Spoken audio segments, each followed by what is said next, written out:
L-istudent ma jistax jibqa' jisfen fin-nofs.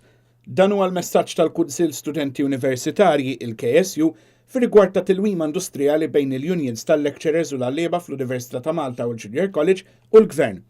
Messaġġ li qiegħed isib appoġġ sħiħ minn numru kbir ta' qdiet tal-istudenti li kollha taw is-sapport miftuħ tagħhom lill-ħidma tal-KSU f'dan ir-rigward video li l-istess KSU ipproduċa. Il-messaġġ tal-istudenti kien wieħed ċar u unit. Appell sabiex l-istudenti ma jibqgħux jintużaw.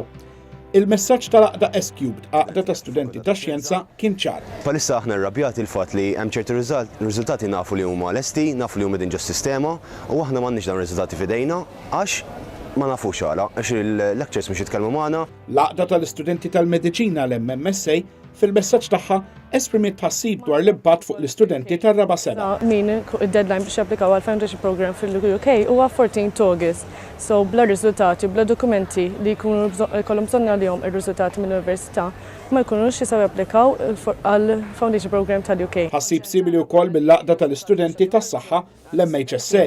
Għandna wkoll sorsi minnaħat tal-Health Sciences li qed jgħidulna li l-ethics approval mhix qed toħroġ u bekk skont il-proċess tas-soltu aħna mhux suppost inkomplu bit-teżjiet tagħna. Anke l-istudenti tal-arkitettura esprimew inkwiet simili. U l-concerns tagħna huma l-istudenti li qed jispiċċaw id-diploma u l-BSc mhux se jkollhom iċ-ċans jew ħajtilfu d-deadline li japplikaw kemm għall-BSc u kemm għall-masters rispettivament. L-għaqda ASCS min-naħa tagħha esprimiet tħassib dwar iċ-ċans ta' studju għall-eżamijiet preparatorji f'Settembru. Iktar kemm ħajdumu r-riżultati biex joħorġu, ovvjament ħajkollhom inqas ċans jistudjaw għal daw ir-resits. Anke l-istudenti ta' Digital Gaming jinstabu mħasba dwar l-eżamijiet preparatorji. U ħasra għax ħafna nies qasjafek m'għandhomx resit jew le. Anke l-għaqda tal-istudenti tal-inġinerija il-UESA esprimiet tħassib dwar l-istess eżamijiet u kif dawn issa jinstabu viċin. Ħalli minn għandu reset jkun jista' jibda jistudja jipprepara ruħu biex jgħaddi mill-reset. Tħassib ukoll bil-laqda tal-istudenti għawċin il-GUG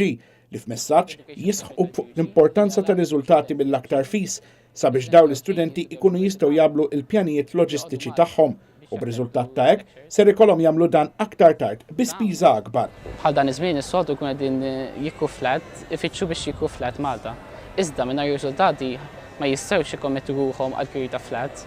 Anke l-istudenti tal-Junior College esprimew tħassib u diżappunt. Ninsab diżappuntat li l-istudent li tant niftaħ rubieħ bħala l-futur ta' pajjiżna qed jiġi użat bħala logħba minn awtoritajiet ola mill-istudent. Diżappunt simili wkoll kien espress bil-laqda tal-istudenti tal-liġi l-ELSA. U ma jistax ikun li l-istudenti jibqgħu jiġu intużati bħala għodda għan-negozjar. Min-naħa tagħha laqda studenti demokristjani Maltin l-SDM kellha messaġġ favur laqda fost l-istudenti. Huwa importanti li fi żmien bħal dan ninaqdu wara KSU sabiex nġibu riżultati possibbli bħala front ta' studenti wieħed. Interessanti kien il-fatt li laqda soċjalista Pals fil-waqt li aċċettat li kollha laqa ma' waħda mill-unions konċernati ma batet ebda rappreżentanza biex jagħti messaġġ ta' appoġġ flimkien ma' laqdiet l-oħra.